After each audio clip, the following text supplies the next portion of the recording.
DD किसान, बदलते भारत की शान।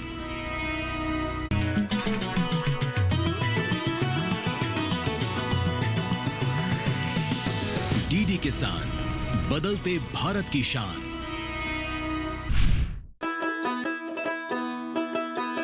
विकसित भारत के लिए विकसित खेती और समृद्ध किसान। बिना खेती के भारत विकसित नहीं हो सकता। आज भी 50% से ज्यादा आबादी खेती पर ही निर्भर करती है। आधी आबादी को रोजगार और पेट तो भरने का काम करता ही है किसान। बाकी चीजें कारखाने में बन जाके, गेहूं कोई कारखाने में बना के बता दे, धान कारखाने में बना के बता दे, आलू टमाटर प्याज कोई कारखाने में बनाए। ये तो अपने पसीने से किसान इन खेतों में ही पैदा करता है। और ये मोदी जी के नेतृत्व में विकसित खेती, समृद्ध किसान का अभियान चल रहा है। खूबसूरत इमारतें, ऐतिहासिक धरोहर, लजीज खानों की सुगंध, कहीं अवधी खान पान की महक तो कहीं मुगलई व्यंजन की खुशबू। तस्वीरें उत्तर प्रदेश की राजधानी लखनऊ की हैं। जी हाँ, किसान यात्रा का कारवां आज आ पहुंचा है लखनऊ। लखनऊ नवाबों का शहर, लखनऊ अदब और तहजीब का शहर। पहले आप जैसे अदब भरे लहजे यहाँ की सभ्यता को दर्शाता है। यूपी की राजधानी अपनी खूबसूरती, संस्कृति और ऐतिहासिक धरोहर के लिए खास पहचान रखता है। चाहे वो अवध वास्तुकला को दर्शाता ये 60 फीट ऊंची रूमी दरवाजा हो या फिर छोटा बड़ा इमाम बाड़ा, हर कोना खास है। लेकिन किसान यात्रा की टीम पहुंचने वाली है लखनऊ के आसपास के क्षेत्रों में रहने वाले किसानों के बीच। कितना हुआ कृषि विकास, किसानों की कितनी बदली जिंदगी, क्या कहते हैं किसान, आज की इस कड़ी में सब कुछ जानेंगे। उत्तर प्रदेश का दिल यानी कि लखनऊ नवाबों का शहर है ये, और आज इस शहर की तरक्की को समझने के लिए दिल्ली से डीडी किसान की टीम पहुंच गई है। जी हाँ, नमस्कार, बहुत स्वागत। डीडी किसान देख रहे हैं। आज हमारी किसान यात्रा लखनऊ से होने वाली है। लखनऊ के आसपास रहने वाले अन्नदाताओं के गांव चलेंगे, लखनऊ शहर को समझेंगे। क्या सीधा इस शहर से हमारे खेतों में रहने वाले किसान जुड़ पा रहे हैं? क्या इस शहर के तहत क्या हमारा अन्नदाता तरक्की से जुड़ रहा है या नहीं? चलिए नवाबी शहर से आगे बढ़ते हैं और आज आपको बता दें कि उत्तर प्रदेश का नवाबी शहर कैसा है। शहर के बीच से निकली वाली गोमती नदी लखनऊ को और खूबसूरत बनाती है, लेकिन शहर की साफ सफाई, विकास और सौंदर्यीकरण को लेकर सरकार की तरफ से उठाए गए कदम सराहनीय हैं। आज लखनऊ आधुनिक और हाईटेक शहरों की लिस्ट में शुमार है। हमारे लखनऊ में तो काफ़ी चेंज हुआ है और देखा जाए तो एक तरफ से देखा जाए आज हमारी रोडें बहुत अच्छी हैं, जो पब्लिक प्लेस बने हुए हैं काफ़ी बेहतर है, पार्किंग काफ़ी बेहतर है और हमारी माताएं बहनें, हमारी लेडीज़ें जो आज सर उठा के चल रही हैं, ये भी बहुत एक अच्छी बात है। काफ़ी बदलाव हुआ है। आप देखिए बगल में कॉरिडोर रोड बना हुआ है, उसके जस्ट बगल में एक बड़ी सी पार्क बनी है जिसके लिए मॉर्निंग वॉक पर लोगों जाने के लिए वहाँ काफ़ी अच्छी फ़ायदा मिलता है। आप अभी जस्ट बगल में रूमी गेट पे चले जाइए, हमारे चच्चा का मट्ठा है, संजीवन हैं, काफ़ी लोग यहाँ पे हैं जो कि अच्छा वातावरण बनाए हुए हैं। लोग बाहर से आते हैं, ठीक है, उस टूरिज्म से घूमते हैं। यहाँ के जितने लोकल के लोग हैं उनकी रोजी रोटी उन्हीं लोगों से चल रही है। काफ़ी तरक्की हुई है। आज हमारा लखनऊ देखिए जिस तरीके तहजीबों का शहर, नवाबों का शहर, जिसको सिटी ऑफ नवाब कहा जाता है, तरक्की तो हुई है। आप देखिए आज जाम से छुटकारा मिल गया है, जगह जगह से रोड अच्छी बनी हुई हैं, रोज़गार भी लोगों को मिल रहा है। और देखिए आप खुद लखनऊ टहल के देखिए, लोगों का कहना कि मुस्कुराइए आप लखनऊ में हैं। राजधानी क्षेत्र के विकास और विस्तार से आसपास के जिलों के किसानों को बड़ा फायदा हो रहा है। खाद्य वस्तुओं की अच्छी डिमांड ने किसानों की जिंदगी बदली है। अब यहाँ किसान पारंपरिक खेती के साथ साथ फल सब्जियों की न सिर्फ खेती कर रहे हैं बल्कि लखनऊ में उसकी डायरेक्ट सप्लाई भी कर रहे हैं, जिससे उनकी आय में तेजी से इजाफा हुआ है। मेरा नाम अमित वर्मा, ग्राम सरसौंदी, जिला बाराबंकी का निवासी हूँ। मैं लगभग 2009 से लगातार खेती कर रहा हूँ। मुझे 15-16 साल खेती करते हुए हो गया है। मैं अपने खेतों में तरह तरह की सब्जियाँ और बागवानी में केला हो गया, उसकी खेती कर रहा हूँ। सब्जी में हमारे पास लौकी, तरोई, करेला, भिंडी, खीरा, ककड़ी, तरबूज, खरबूजा और तरह तरह की सीजनली क्रॉप की जो होती हैं वो सब तरह की सब्जियां कर रहा हूँ। और हमारे यहाँ खेत से ही सब्जी ज़्यादातर बिक जाती है और जो नहीं बिक पाती उसको हम लखनऊ ले जाते हैं। और लखनऊ हमारे बाराबंकी से बहुत पास है, इसलिए हमें ट्रांसपोर्ट की भी दिक्कत नहीं है और हमारा वहाँ पे जो खेती का उत्पाद है बहुत अच्छे मूल्य पे मिल जाता है। बस शर्त ये होती है कि हमारे जो उत्पाद हैं उनकी क्वालिटी अच्छी होनी चाहिए। क्वालिटी अच्छी होती है तो हमारा जो आपका फसलें हैं वो बहुत अच्छे दाम पे लखनऊ में बिक जाती हैं। हमारे यहाँ की जो सबसे पास की मंडी है वो गोमती नगर मंडी है। गोमती नगर जो है वो लखनऊ का सबसे पॉश इलाका है और यहाँ पे जो आपकी अदर मंडियों में जो सब्जी का मूल्य रहता है वहाँ से यहाँ की मंडियों में सब्जी का मूल्य बहुत अच्छा मिलता है और तुरंत बिक जाती हैं। और जैसा कि मैं बात करूँ, इस समय जो हमारे यहाँ आपके उत्तर प्रदेश के माननीय मुख्यमंत्री जी योगी आदित्यनाथ जी हैं, तो उनके आने के बाद से खेती में किसानों को तरह तरह की योजनाओं का लाभ मिल रहा है और मुख्य प्रधानमंत्री नरेंद्र मोदी जी की तरफ से किसानों को कई निधियों का लाभ मिल रहा है। जैसे हमारे पिताजी को किसान सम्मान निधि मिल रही है और उनकी जैसे एज ज़्यादा हो गई है तो उन्हें अपना पेंशन भी मिल रही है और पिताजी का हमारे आयुष्मान कार्ड बना हुआ है तो उससे भी जो हमारी बीमारी में जो खर्च होता है उसमें भी हमें काफ़ी राहत मिल रही है। और भी तमाम कृषि से संबंधित आपकी जो निधियां चल रही हैं, जैसे कि आपका हमारे गांव में कुछ किसान भाई मत्स्य पालन कर रहे हैं, उसमें भी उन लोगों को सब्सिडियां मिल रही हैं। स्प्रिंकलर पे सब्सिडी है, ड्रिप पे सब्सिडी है और आपका सोलर वाला आपका लाइट पंप है उस पर भी सब्सिडियाँ हैं। तो तरह तरह की सरकार की तरफ से तरह तरह की आपकी स्कीमें चल रही हैं और सभी किसान भाई जो है उसका उपयोग कर रहे हैं और उनसे काफ़ी लाभ मिल रहा है किसानों को। लखनऊ से महज कुछ किलोमीटर चलने के बाद हम कब बाराबंकी की सीमा में दाखिल हो गए पता ही नहीं चला और बाराबंकी में हमारी मुलाकात एक ऐसे स्टार्टअप चैंपियन से हुई जिनकी चर्चा आज चहुं ओर हो रही है। नाम है निमित सिंह। निमित सिंह को लोग मधुमक्खी वाला के नाम से भी जानते हैं। बाराबंकी के राजौली के रहने वाले निमित इंजीनियरिंग और MBA की पढ़ाई करने के बाद नौकरी करने की जगह खुद का व्यवसाय करने का मन बनाया और मधुमक्खी पालन को बतौर स्टार्टअप शुरू किया। धीरे धीरे मधुमक्खी वाला के नाम से अपना एक सफल ब्रांड स्थापित कर दिया। आज निमित हजारों लोगों को रोजगार दे रहे हैं। निमित सिंह प्रधानमंत्री नरेंद्र मोदी के पॉपुलर रेडियो कार्यक्रम मन की बात के हीरो भी रह चुके हैं। कि प्रोफेशनल पढ़ाई करने वाले युवा भी इसे अपना स्वरोजगार बना रहे हैं। ऐसे ही एक युवा है यूपी में गोरखपुर के निमित सिंह। निमित जी ने बीटेक किया है, उनके पिता भी डॉक्टर हैं, लेकिन पढ़ाई के बाद नौकरी की जगह निमित जी ने स्वरोजगार का फैसला लिया। कहते हैं कि अगर अच्छा काम करे तो सराहना करनी चाहिए, अगर कोई बेहतर करे तो उसे हिंदुस्तान पर एक अच्छे प्लेटफॉर्म पर लेकर आना चाहिए। कुछ ऐसा ही माननीय प्रधानमंत्री जी मन की बात में कर रहे हैं। जहाँ भी आप गांव में जाएंगे तो आपको ऐसे एक ना एक किसान, एक ना एक ऐसे युवा मिल जाएंगे जो ये कहेंगे कि मैडम मेरे काम की सराहना माननीय प्रधानमंत्री जी ने मन की बात में की है। आज उसी मन की बात में तारीफ हुई है एक ऐसे स्टार्टअप करने वाले हमारे युवा किसान की जो आज पूरे गांव के लिए एक बहुत बड़ा एग्जाम्पल बन गए हैं। तो चलिए उस गांव को समझने के लिए मैं आप लोगों के पास आई हूँ। दोनों हस्बैंड वाइफ मिलकर बहुत अच्छा काम कर रहे हैं। नमस्कार जी। मेरा नाम निमित सिंह है और मेरे गांव का नाम रजौली है और ये गांव ब्लॉक फतेहपुर में पड़ता है। लगभग लखनऊ मुख्यालय से 22 किलोमीटर और बाराबंकी मुख्यालय से 15 किलोमीटर पड़ता है ये गांव। और ये गांव मेन रोड से मुश्किल से 700 से 800 मीटर है। और मैं पढ़ाई, मेरी शुरुआती पढ़ाई स्कूल की आर्मी स्कूल से हुई और क्योंकि मेरे पिताजी पूर्व सैनिक में रहे हैं, अब रिटायर हो चुके हैं। और उसके बाद हमने अपनी उच्च स्तरीय पढ़ाई तमिलनाडु से की जिसमें हमने BE मैकेनिकल किया, फिर हमने MBA भी किया। लेकिन जब हमने अपनी पूरी पढ़ाई ख़त्म की, पूरी पढ़ाई ख़त्म करने के बाद हमें एक सोच था कि अपना काम करेंगे, लेकिन क्या करेंगे पता नहीं था क्योंकि गांव में उतना रहना हुआ नहीं। पिताजी और हमारे पूरा परिवार गांव से बिलोंग करता है, तो हम लोग जब छोटे थे खेतों में जाते थे तो मुझे आज भी याद है, मैं अपने नाना या दादी से पूछता था कि गेहूँ और धान दोनों तो हरा है, पहचानेंगे कैसे कि गेहूँ क्या है और धान क्या है, क्योंकि जब लगता है तो दोनों हरा ही रहता है।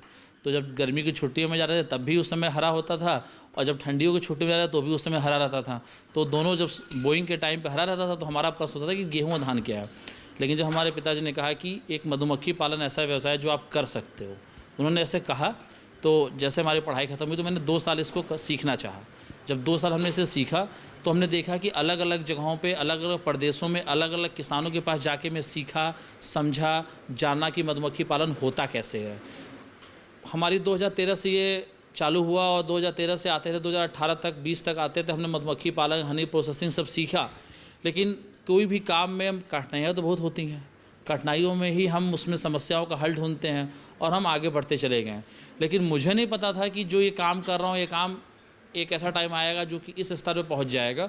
और इस स्तर पे पहुँचने से पहले बीच में मुझे अच्छी से याद है कि इस पूरे मुहिम में अगर मैं नाम भी लूँ तो शायद लोगों का नाम कम पड़ जाए, क्योंकि ज़िले से लेकर के हर जगह तक KVK जैसे इंस्टीट्यूट से हम लोग को सहयोग मिलता रहता है। लेकिन हमारा जब नाम माननीय प्रधानमंत्री जी ने मन की बात में लिया तो मुझे फ़ोन आया ज़िले से और कहा गया कि आप मन की बात सुनिए। तो मन की बात यूट्यूब पे और बाद में हम लोग के पास आ ही जाता है तो सुन लेते हैं हम लोग। तो मैं उस समय जंगलों में था, मैं नहीं सुना, मेरे पास लगातार फ़ोन आने लगे। तो मुझे लगा कि इतने फ़ोन क्यों आ रहे हैं भैया, ऐसे अननोन नंबर से फ़ोन आ रहे थे। तो जब मैं मोबाइल खोला, मैं देखा यूट्यूब पे माननीय प्रधानमंत्री मन की बात में नाम ले रहे और माननीय प्रधानमंत्री मोदी जी ने मन की बात में नाम लिया। तो मुझे उस दिन लगा कि शायद हमारी जिम्मेदारियां और बढ़ गई हैं, क्योंकि केवल नाम लेने तक हम काम करते हैं तो ठीक है, लेकिन उनके नाम लेने के बाद मुझे ऐसा लगा कि जिम्मेदारियां और बढ़ गई। अब हमें और लोग को रोज़गार देना चाहिए और लोग को अपने काम में बढ़ाना चाहिए। कितने लोगों को भी काम दे रहे हैं? अभी हम अगर डायरेक्ट तरीके से 250 लोग तो डायरेक्ट जुड़े हैं जो हमारे काम से डेली इन्वॉल्वमेंट है। लेकिन हम अगर पूरे भारत की बात करें बाराबंकी के अलावा तो लगभग बिहार तक, बंगाल तक हमारे साथ महिलाएं किसान और पुरुष किसान लगभग 2 से 2,500 लोग जुड़े हुए हैं, डायरेक्ट और इनडायरेक्ट, जो कि मधुमक्खी पालन से लेकर के शहद उत्पादन के जुड़े हुए हैं। और मेरा हमेशा फोकस ये रहता है कि मैं किसी को सैलरी ना दूँ, क्योंकि मेरे यहाँ ग्राफ्ट डिजाइनिंग से लेकर के, बॉटलिंग से लेकर के, पैकेजिंग से लेकर के मधुमक्खी पालन तक, जो कि 3 स्तर का काम होता है, उत्पादन को प्रोसेस करना, प्रोसेस से मार्केट तक जाना। तो मैं हमेशा ये चाहता हूँ कि मैं किसी को सैलरी ना दूँ मंथली। क्यों ना दूँ? क्योंकि मेरा मानना ये है कि किसी की क्षमता सपोज मान लेते हैं कि 15,000 कमाने की, उसको हम 5,000 रुपये दे के रोके ना। मेरा मानना रहता है कि किसी की क्षमता 1 लाख रुपये कमाने की तो 1 लाख रुपये कमाए, उसकी जिम्मेदारी वो कितना काम कर सकता है। तो मैं अपने यहाँ लोगों को फ्री हैंड देता हूँ कि एक तरह से मैंने CFC बनाया, कॉमन फैसिलिटी सेंटर, कि आप आइए, काम कीजिए, अपना पैसा लीजिए, घर जाइए। इस कॉन्सेप्ट पे मैं काम कर रहा हूँ। डेली इनकम रहे, और सपोज डेली इनकम है, हम उसको, हमारा काम है डेली काम देना, उसका काम है डेली काम करना। तो वो भी इस तरीके से काम करता है कि हम जितना काम करेंगे उतना पैसा पाएंगे। और वो भी हमारे यहाँ जॉब सीकर नहीं है, वो हमेशा इस सोच के साथ काम करेगा कि हमको ज़्यादा काम करना है और हमको ज़्यादा आउटपुट लेके आना है। यह युवा उद्यमी पारंपरिक मधुमक्खी पालन ही नहीं करते, बल्कि शहद की प्रोसेसिंग और बढ़िया पैकेजिंग के बाद अपना उत्पाद तैयार कर मार्केट में उतारते हैं। बढ़िया क्वालिटी होने की वजह से बाजार में उनके उत्पादों की अच्छी डिमांड है। निमित लगातार शहद पर शोध कार्य भी कर रहे हैं। आज भारत के बाजार में उन्होंने शहद के कई फ्लेवर को लॉन्च कर रखा है, जो लोगों को काफी पसंद आ रहा है। अपनी सेल बढ़ाने के लिए निमित ने कई प्रयोग किए, सुनिए जरा। देखिए, बाजार हम 3 तरीके से करते हैं। पहला, हमारा खुद का ब्रांड मधुमक्खी वाले के नाम से हम लोगों तक ऑनलाइन, अमेजॉन, फ्लिपकार्ट, जितने भी प्लेटफॉर्म हैं, जो भी भारत सरकार, उत्तर प्रदेश सरकार की तरफ से हमें प्लेटफॉर्म दिए जाते हैं, जैसे स्टॉल्स दिए जाते हैं, अच्छे फेयर होते हैं, स्किल्ड फेयर होते हैं, international as well as national, दोनों में हम पार्टिसिपेट करते हैं और वहाँ से मार्केट लेके आते हैं। थर्ड, रिटेल कॉन्सेप्ट में जाते हैं, जहाँ रिटेल हनी होता है। उसके बाद हम जाते हैं बल्क बायर को देते हैं, इंस्टीट्यूशनल बायर्स होते हैं उनको देते हैं। इंस्टीट्यूशनल बायर के साथ हम पैकेजिंग करके दूसरे के ब्रांड नेम पे भी देते हैं। तो 3 तरह के बायर हैं। लगभग इस समय 20 से 25 टन मंथली हम हनी जो है प्रोड्यूस करके लोगों तक पहुंचा रहे हैं। और मैं हनी को केवल मार्केट नहीं मानता हूं। मेरा मानना ये है कि जब तक हम किसी प्रोडक्ट का वैल्यू एडिशन ना करें, जब तक प्रोडक्ट में हम एड ऑन ना करें, तब तक हम ज़्यादा पैसा नहीं अर्न कर सकते हैं। प्रोडक्ट वही है, केवल उसको रखने का तरीका अलग है। जैसे हम मिठाई दे के जाते हैं, लोगों के घर मिलने जाते हैं, तो हमने हनी को गिफ्टिंग में कन्वर्ट किया, हमने हनी को रिटर्न गिफ्ट में कन्वर्ट किया, मैरिज पार्टी में हमने हनी को इंगेजमेंट में, बर्थडे पार्टी में रिटर्न गिफ्ट की तरह बनाया। बस प्रेजेंटेशन उसका चेंज है, कैसे बॉक्स बनाना है, बॉक्स बना के लोगों तक पहुँचाना है। फिर हमने कहा कि हमारे पास वीवैक्स होता है, पोलन ग्रेन होता है, परपोलिस होता है, रॉयल जेली होता है, तो क्यों ना इसका भी प्रोडक्ट बनाया जाए। तो हमने वीवैक्स का कैंडल्स, वीवैक्स का सोप, वीवैक्स का फुट क्रैक क्रीम, वीवैक्स का हमने बनाया काजल, जो लोग बना के यूज़ कर सकते हैं, और ये सब ऑन डिमांड बनाते हैं। फिर आज का सिल्वर फॉयल को रिप्लेसमेंट करने के लिए वीवैक्स रैप भी आ रहा है, तो हमने वीवैक्स रैप भी बनाया। और इन सारे कामों में मशीनरी जीरो है, हैंड वर्क है, क्योंकि हमारी जो शक्ति है, जो हमारी ताकत है, वो श्रम है। और हमारे गांव में ही असली ताकत है। हम गांव के लोगों को रोज़गार हमें देना है, तो हमको उनकी ताकत का इस्तेमाल करना है, उसके लिए हम उनके हाथों का इस्तेमाल करते हैं। जी अच्छा, इसके अलावा एक सवाल और रहेगा। आपने कहा कि मार्केट जो है वो 3 तरीके से आपके पास होता है। मुझे मार्केट का नाम गिनवाए, क्या हमारा हनी सिर्फ इंडिया तक ही है या हमारा यहाँ का हनी इस गांव का बाहर भी जा रहा है? नहीं, हम एक्सपोर्ट भी करते हैं, हम केन्या भेजते हैं, हम दुबई भेजते हैं। और मुझे ये उम्मीद नहीं थी कि सरकार इस तरह से सहयोग करेगी। अभी पिछले 2 वर्ष पहले मुझे पहली बार अगर मैंने फॉरेन ट्रिप किया तो मुझे उत्तर प्रदेश सरकार नहीं कराया। मैं दुबई गया था और दुबई जाके वहाँ पे बहुत बड़ा फेयर होता है, उस फेयर में हमने अपने हनी को प्लेस किया और वहाँ से हमें मार्केट मिला। वहाँ से जो हमें मार्केट मिला, उस मार्केट से हमने केन्या का मार्केट, अभी वर्ल्ड फूड होता है दिल्ली में, हर साल भारत मंडपम में वर्ल्ड फूड होता है, तो वर्ल्ड फूड से हमको केन्या का मार्केट मिला। उस वर्ल्ड फूड में हमारा अपना स्टॉल था, उस स्टॉल में हमको PMFME स्कीम है जो भारत सरकार की मिनिमम फूड प्रोसेसिंग स्कीम है, उस स्कीम में हमको एक स्टॉल मिला था।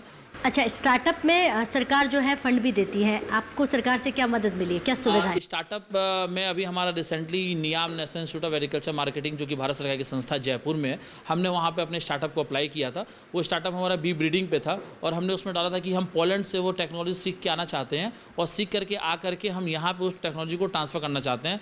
तो मेरा प्रेजेंटेशन था और साल भर के प्रेजेंटेशन के बाद मेरा सिलेक्शन हो गया। उसमें 25 लाख का ग्रांट भारत सरकार की तरफ से है और अभी फर्स्ट ग्रांट हमारा रिलीज भी हो गया और उसमें 5% ओन कंट्रीब्यूशन हमारा होता है। तो स्टार्टअप ग्रांट्स में भी हम आ चुके हैं भारत सरकार के साथ। शादी के बाद निमित को पत्नी पूजा का भरपूर साथ मिल रहा है। पूजा कहती हैं कि वह निमित के कार्य को देखकर खासा प्रभावित हैं।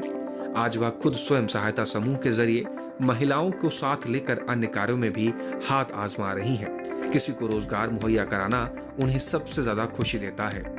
मैम, मैंने ऐसा देखा, जब मेरी शादी हुई तो मैंने देखा ये अपना काम कुछ ऐसे युवाओं के लिए कर रहे हैं जो आजकल अभी आप देख रहे होंगे गांव में कुछ ऐसे युवा हैं जो घूमते रहते हैं, उनके पास काम नहीं होता है। जब मैं इस गांव में आई, जब इन्होंने मेरी शादी हुई इनके साथ, तब मैंने देखा यहाँ पे कुछ महिलाएं ऐसी थी जिनको कुछ पता ही नहीं था, बेटियाँ यहाँ की ऐसी थी जिनको कुछ इसके बारे में नहीं पता था। फिर मैंने देखा निमित जी का इधर तरफ रुझान है कि महिलाओं को आगे बढ़ाना। वैसे मैं भी एक महिला हूँ, मुझे भी अच्छा लगता है जब कोई महिला आगे बढ़ती है और वो अपना जागरूक होती है। और मेरे पास ऐसे कुछ काम भी थे जो महिलाओं से भी रिलेटेड थे, जैसे कि हम लोग भी वैक्स का काम करते हैं, मधुमक्खी पालन करते हैं।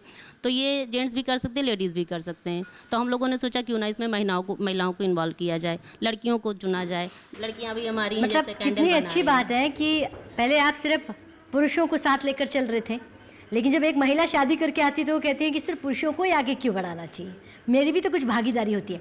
तो आपने गांव की कितनी महिलाओं को रोजगार दिया है? यहाँ पे मैम अभी 40 महिलाएं हैं जो मेरे साथ काम कर रही हैं। मैंने एक अपना यहाँ पे समूह भी बनाया है, आकांक्षा स्वयं सहायता समूह के नाम से मेरा समूह है। उस समूह के माध्यम से भी महिलाएं काम कर रही हैं। और ऐसे भी जो हमारी पैकेजिंग होती हैं और वीवैक्स से जो बैग्स निकलता है, उसके कैंडल बनाना हो गया, जैसे अभी दिवाली हो गया, रामनवमी हो गया, इसमें समय हमारे ऑर्डर आते हैं 4-4, 5-5 लाख के ऑर्डर आते हैं दीपक बनाने के। अच्छा, नौकरी में ज़्यादा पैसा है या जो आप स्टार्टअप करिए इसमें? मैम, पैसा तो एक अलग की बात हो गई, लेकिन काम करके जो खुशी मिलती है, जब 4 लोगों के चूल्हे हमारे काम से चलते हैं, जैसे उन्होंने हमारे पास काम किया और उनको पैसा मिलता, उनकी दिवाली अच्छी मनती, तो एक अंदर से अलग की खुशी होती है। अपना पैसा कमाना तो एक अलग की बात हो गई, लेकिन जब 4 लोग मिल करके खुशी मनाते हैं, हम यहीं दिवाली मनाते हैं। लखनऊ में मेरा घर है, लेकिन हम यहीं आके होली मनाते हैं, यहीं दिवाली मनाते हैं अपने सभी वर्कर के साथ। जी। इतना ही नहीं, निमित सिंह मधुमक्खी वाला के एक और काम की खूब सराहना होती है। दरअसल एक समय बाराबंकी का चैनपुरवा गांव शराब के लिए खूब चर्चित था। घाघरा नदी के किनारे बसे इस गांव में शाम ढलने के बाद कोई जाना पसंद नहीं करता था, जिस पर निमित की नजर पड़ी और उनकी एक पहल ने उस बदनाम गांव को आबाद कर दिया। समाज में जितना योगदान हो सकता है मैं देना चाहता हूं। इसमें मैं आपको बताना चाहूँगा, बाराबंकी जिले के रामनगर तहसील में चैनपुरवा गांव पड़ता है, सूरजगंज ब्लॉक में। उस गांव की परिस्थिति ये थी कि आज से 3 साल पहले वो गांव 108 परिवार वहां पे रहता है। लगभग 108 परिवार में महिलाएं और लड़कियां की हम रेशियो देखें तो ज़्यादा है, पुरुष उस गाँव के कम है। और उस गांव में इलिसिट लिकर बनता था, लगातार पिछले 35 वर्षों से कंटिन्यू बनता था और महिलाएं बनाती थीं, लड़कियां बेचती थीं। उस गांव की भौगोलिक स्थिति ये है कि वो गांव 75 एकड़ के वेटलैंड से सुंदर सा बघर झील से घिरा हुआ है, बीच में टापू की तरह वो गाँव है। वहाँ पे माइग्रेटेड बर्ड्स तक आते हैं। जब मैं उस गांव में पहली बार गया, उस समय के तत्कालीन एसपी डॉक्टर अरविंद चतुर्वेदी जी के साथ, तो गांव में देख के लोग भागने लगे और लोग सोचने लगे कि पुलिस की कोई चाल हो सकती है हमें पकड़ने के लिए। जब हमने उस गांव में पहली बार काम किया तो हमने कहा क्यों ना इनको शॉर्ट टर्म, मिड टर्म और लॉन्ग टर्म 3 गोल दिखाते हैं। शॉर्ट टर्म ये कि तुरंत पैसा कमाएं, मिड टर्म ये कि बाद में क्या करेंगे, लॉन्ग टर्म ये कि 3 साल के बाद क्या करेंगे। हमने 3 स्टेज पे काम किया। पहला स्टेज रखा कि वो 100 रुपये कमाते थे तो उनको 100 रुपये कमाना सिखाया। 100 रुपये वो कमाते थे इलीगल काम से, हमने उनको दीपक दिया, मोम दिया, माटी का दिया दिया, बाती दिया कि आप बनाइए और आपको वेजेस के तौर पे 1 रुपीज़ हम देंगे एक दीपक बनाने का, और 100% गारंटी मार्केट दिया। लेकिन 100% गारंटी मार्केट देने में, और ये अभी तक हम जो बोल रहे हैं इतने शब्दों में सांसें बोलते जा रहे हैं, लेकिन नहीं, इसमें पूरे बाराबंकी ज़िले का और पूरे भारतवर्ष के हर एक उस व्यक्ति का जिसने सुना, जहाँ सुना, यहाँ तक कि हर एक व्यक्ति इसको सहयोग करना चाहा। लोग वहाँ जाते थे, खरीदते थे, लोग अपने सेंटरों पे बुलाते थे। मतलब हम आपको बताएं कि केवीके हैदरागढ़ ने बहुत सारे केवीकेज ने मंगाया सामान कि लाइए हमको दीजिए, हम अपने यहाँ पे इसको सेल करेंगे। तो उसके साथ साथ जब ये दीपक बिकने लगा तो वहाँ के लोग सोचे कि 100 रुपये तो बड़े आराम से हम कमा रहे हैं, तो इलिसिट काम क्यों करें। बहुत मीडिया वहाँ गई, WHO ने कवर किया, उसके बाद स्कॉच बुक ऑफ अवार्ड में आया, यूनिसेफ ने कवर किया। तो जब उस गाँव की महिलाएँ कुछ जब बाइट देती थी तो मेरे दिल से ये आवाज़ आता था कि शायद ही मेरा नाम ना लें, और वो ना लें हमें चाहते थे लेकिन वो लेती थी। लेकिन एक बार एक महिला ने बहुत भिन्न उत्तर दिया, और ये उत्तर दिया उस मीडिया के लोगों को कि साहब अब हम आराम से चैन की नींद सोते हैं, क्योंकि रात में कोई अब यहाँ पे रेड नहीं पड़ती है, कोई हमारे घर में नहीं आता है। अब हमारे रिश्तेदार शौक से इस गांव में आते हैं। गांव की लड़कियां पहले जब स्कूल नहीं जाती थी कि लोग उनको चिढ़ाते थे कि तुम्हारे गांव में इलीगल काम होता है, अब उस गांव की लड़कियां दिल्ली मुंबई लखनऊ शहर में जाके दीपक सेल करती हैं। और गांव की लड़कियां जो कि ग्रेजुएशन की हुई हैं, तो सुकून मिलता है। मुझे लगता है कि जब पहली बार हम लोगों ने उस गांव में काम किया तो उस गांव के बुजुर्ग ने कहा कि 35 साल बाद हमारे गांव में दिवाली में दिया जल रहा है। निमित सिंह की सफलता की कहानी आज दूसरे के लिए प्रेरणा का स्रोत बन गई है। अब वक्त था बाराबंकी के कुछ और खेत खलिहानों तक पहुंचने का। जिले के एक और गांव में हमारी मुलाकात एक पिता पुत्र से हुई जो मिलकर फल सब्जियों की खेती करते हैं। हमारे साथ बातचीत में किसान ने कहा कि बीते कुछ सालों में कृषि क्षेत्र पूरी तरह से बदल गया है। अब लोग पारंपरिक खेती के साथ फल सब्जियों की खेती करने लगे हैं, जिससे उनकी आय बढ़ी है। पहले की और आज की तस्वीर को कैसे देखते? मैम, पहले की और आज की तस्वीर में बहुत बड़ा फ़र्क आ गया है। आज से 5-10 साल पहले हमारे यहाँ उत्तर प्रदेश में बहुत ही गुंडा राज वगैरह चलता था। औरतें जो है रोड पर निकलने से डरती थीं, बहुत सारे बदमाश घूमते थे। और आप पहले अगर पहले आती तो शायद हो सकता हो आप भी डरती यहाँ आने से, और आज आप डर रही हैं यहाँ आने से। बिल्कुल है, जंगल है, यहाँ पे बाग है, यहाँ पे डर किसी प्रकार का कोई डर नहीं है जी। बागवानी में कितनी तरक्की आ गई है पिछले कुछ सालों में। मैंने देखा कि चारों तरफ खेतों में बागवानी हो रही है जी। चारों तरफ खेतों में आपके उद्यान लगाया हुआ है, चारों तरफ खेतों में फल और सब्जियां। मैम, बागवानी में बहुत ही तरक्की हो रही है। इससे जैसे अमरूद है, अमरूद की कई सारी वैरायटियाँ आ गई हैं, और आम की भी बहुत सारी वैरायटियाँ डेली नई वैरायटियाँ डेवलप हो रही हैं। और इसमें जो है सरकार का और विभाग का बहुत बड़ा रोल है, क्योंकि जितनी भी जानकारियाँ किसानों को सरकार की तरफ से और योजनाएं मिल रही हैं, और विभाग के लोग कर्मचारी जा के गांव में बताते हैं लोगों को, तो उससे बहुत बेनिफिट मिल रहा है किसानों को। थोड़ा सा किसान को भी जागरूक होना पड़ेगा कि जिसको जहीं जानकारी है उसको मतलब अपना जानकारी करे मोबाइल के माध्यम से या विभाग। गांव में कौन कौन सी सब्जियां लगाई जा रही हैं? हमारे गांव में लगभग तोरई, लौकी, भिंडी, करेला और केला, तरबूज, खरबूजा, और ये बागवानी हो गई, आम हो गया, और पिंक अमरूद की बाग भी लगी हुई है, स्ट्रॉबेरी होती है, स्ट्रॉबेरी भी। आज के जो बीज हैं, आज के जो विज्ञान वाले बीज जो हैं, नई टेक्नोलॉजी, उसको अपना पा रहे हैं? जी बिल्कुल, हमने तो पूर्णतया जो है नई टेक्नोलॉजी अपनाई है। मैंने IPM पे भी काम किया है, मैंने ड्रिप पे काम किया है। IPM क्या है, इसके बारे में? IPM ये मैम जो है एकीकृत कीट नियंत्रण। इससे क्या होता है मैम कि पहले जैसे हम लोगों के दादा लोगों के ज़माने में लैंप जला दी जाती थी खेत में, या कहीं पे धुआं कर दिया गया, और क्या उसमें जो है लैंप जला के नीचे तसले में पानी रख दिया गया। उसी का नया रूप है। इसमें हम लोग नीली पीली स्टिप का इस्तेमाल करते हैं, इसमें लाइट ट्रैप का इस्तेमाल करते हैं, फर्मन ट्रैप का इस्तेमाल करते हैं। फर्मन ट्रैप में जो है मादा की खुशबू होती है, जिससे नर अट्रैक्ट होकर उसमें आ जाता है, तो दोनों का मिलन नहीं होता है, इसमें अंडे नहीं पैदा होते। अंडे देता नहीं है तो फिर कीड़ों की संख्या धीरे धीरे कम हो जाती है जी। तो इसलिए तमाम किसान IPM पर काम, बहुत सारे किसान IPM पे कर रहे हैं। अब तो मार्केट आपको मिल रहा है या मार्केट खुद चल कर आ रहा है? मार्केट हमारे यहाँ चल के आ रहा है। हमारे पास तो मतलब लगभग 300 से 350 प्लस कस्टमर है, जिसको हम हर सप्ताह एक दिन सब्जी उपलब्ध कराते हैं। तो आपके खेतों में सब्जियाँ कम पड़ जाती हैं मैम। अच्छा, मांग इतनी ज़्यादा है? हाँ, मांग ज़्यादा है, सब्जियाँ कम पड़ जाती हैं। बहुत सारे लोगों को तो हमने बता रखा है। बताइए, नौकरी में ज़्यादा पैसा या खेती में? खेती में ज़्यादा है। सालाना कितने इनकम? सालाना इनकम की बात तो करते हैं मैम, लगभग साल का टर्नओवर हमारा जो है इस समय तो 15 से 20 लाख रुपए हो जाता है। जी जी, यानी कि अपने ही खेत में और घर में रहकर? हाँ, घर में रह के। और इसके लिए जो है कभी यह भी होता है कि 15 लाख 10 लाख रुपए चला भी जाता है, तो दोनों होते हैं। तो बिजनेस आपके पिताजी साथ मिलकर जी खेती करते हैं? जी, पिताजी के साथ करते हैं। कितने बेटे हैं आपके? हमारे 2 बेटे हैं। दोनों ही खेती में? नहीं, एक पढ़ रहा है। एक पढ़ रहा है। एक पढ़ और बेटियां कितनी हैं? एक है। पढ़ाया कि नहीं पढ़ाया? नहीं पढ़ाया, इंटर तक। अच्छा, इंटर तक पढ़ाया है।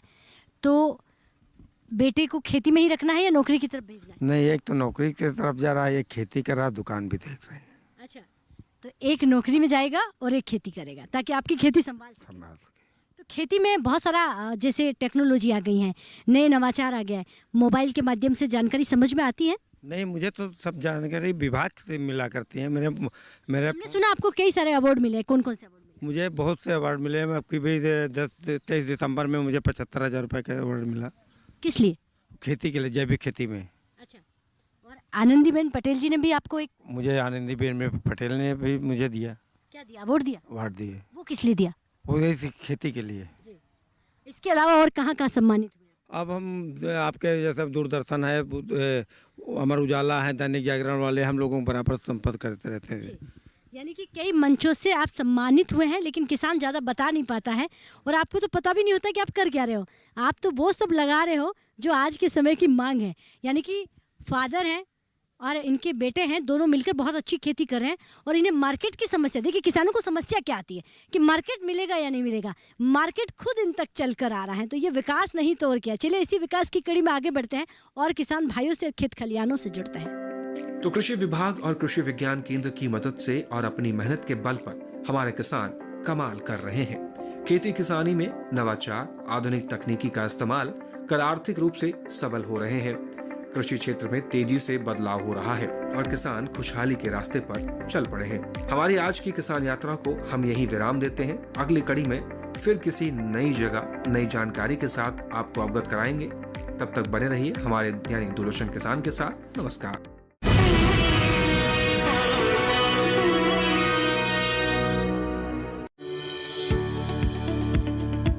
आज हम बात करेंगे फलों के राजा आम की। फार्मर प्रोस्पेक्टिव के अगर एंड के ऊपर पे देखा जाए तो क्या उनको वो दाम जो विदेश की धरती से चल करके आता है वो पैसा वहां तक पहुंच पाता है? आईसीआर के जो CISH सेंटर है, उन्होंने ये कंटेनर भेजा है बाय शिप। अच्छा, जो 42 दिन में सही खुला। हाल फिलहाल के अंदर में अमेरिका कुछ कंटेनर्स गए और केवल एक छोटी सी पेपर वर्क नहीं होने की वजह से वो 15 कंटेनर वहां पर रिजेक्ट हुए। निर्यात के जो प्रोटोकॉल हैं उसके सारे प्रोटोकॉल, रिसर्च और जो मानदंड है वो स्थापित किए गए हैं और उनका पालन किया जाता है। देखिए अपना कम्युनिटी एक्सपर्ट हमारे खास मेहमानों डॉक्टर विक्रमादित्य पांडे और DK शर्मा जी के साथ इस शुक्रवार रात 9 बजे सिर्फ दूरदर्शन किसान पर। जब जीवन ने रुक जाने को कहा, उन्होंने और तेज चलने का फैसला किया। जब शरीर ने साथ छोड़ दिया, उनका हौसला और ऊंचा उठ गया। ये कहानी है एक ऐसी महिला किसान की जिसके लिए खेती सिर्फ काम नहीं, एक जुनून है, एक धर्म है।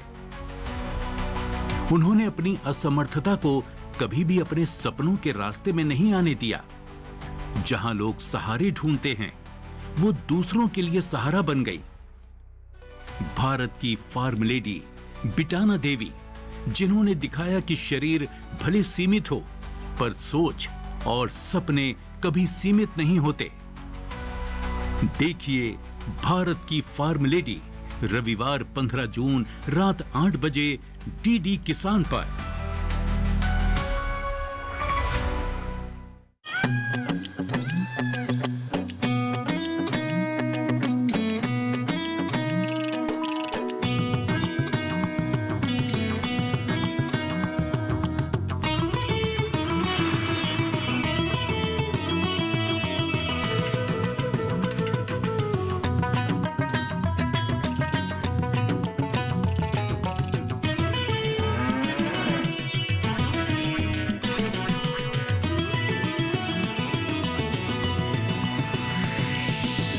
डीडी किसान, बदलते भारत की शान।